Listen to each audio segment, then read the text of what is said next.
I've been out here a couple of times now to support the locals on this issue. What we're talking about is a redevelopment of 6 properties, some 400 people a day coming into the commercial premises, and then perhaps 7 days a week. There's going to be a huge pressure on the local infrastructure, on parking, on amenity, and on the lifestyle of the local people. But perhaps worst of all is the issue about the loss of natural heritage from this beautiful part of Sydney. The difficulty is that there has to be a balance. And in this case, I think the balance is the other way. When we've got natural parkland, public open space in the inner city, I think we should be doing our best to conserve it, especially if it's going to affect the amenity of local people, and that's the effect of that here in Watsons Bay. 400 people a day, 7 days a week, that really does put an imposition on their local amenity. But there's also some broader implications.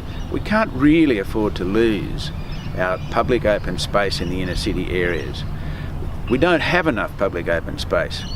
Let's not throw away, 6 significant properties and turn them into commercialism.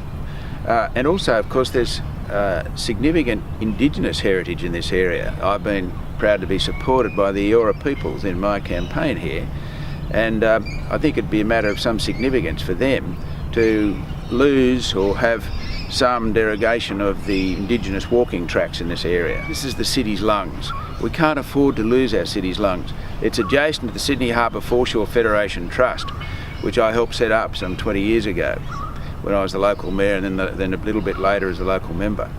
So there's a challenge here. I think the public authorities need to think again about what's happening. This time take the side of the local people who themselves are totally opposed to this process and move forward. One of my 21 points in my program for renewal of Australia, including our area of Wentworth, is a proposal that we have a Ministry for Loneliness. Now, I've been attacked about that, but I think that attack is misconceived for this reason. 26% of our population lives alone. Many of those are elderly folk, and that's a time in life when it's a huge challenge to live on your own for medical, amenity, and indeed mental health reasons. Australia has the highest antidepressant use per head of population than any other country in the world. So there is an issue. It is time for us to think about those who aren't able to be part of a community, who would like to be part of a community. And there are many proposals for it. For example, I've suggested that we should have tax-deductible relief for families who wish to keep their parents, instead of putting them into an aged care home, to live with them. That would save the government, but would also be in the interests of those older people. So loneliness is an issue.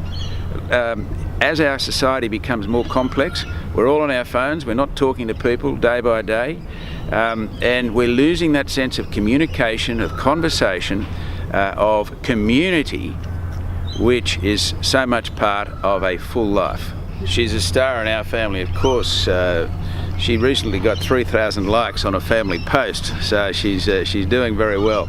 But look, a lovely open space area like this is important not just for the conservation of the natural heritage and for people who want to walk around, and for the conservation of the Indigenous heritage, but even for little people like this, for the dogs and their carers, so they can take them for a walk and have them seen around the park. So, there are many reasons why this should be conserved. I think there are 3 issues that are very important locally, and some other issues which are very important nationally. Locally, loss of trust or loss of confidence and disenfranchisement of our traditional supporters is a key issue. Secondly, there's issues about loss of open space and the conservation of our heritage here in the eastern suburbs, such as at Gap Bluff. And thirdly, there's issues about cost of living, not just for older people but also for young people, affordability of housing, energy prices, and issues relating to transport and infrastructure. So there's a stress on all those aspects which really does affect the bottom line of people. Those would be the 3 local issues. So far as national issues are concerned, I think we do have a major issue about our national security. We need an enhanced or upgraded national security response in a more difficult world that we live in at the moment. We also need to tackle the energy pricing issues, which I've mentioned as a local issue, and of course there are some major issues involving tax and cost of living. Unusually high immigration at the moment over the last couple of years, twice as high for example as under the Hawke Howard era, is placing pressure on our young people with loss of affordable housing, on wages in some areas of our society, and of course on infrastructure stress.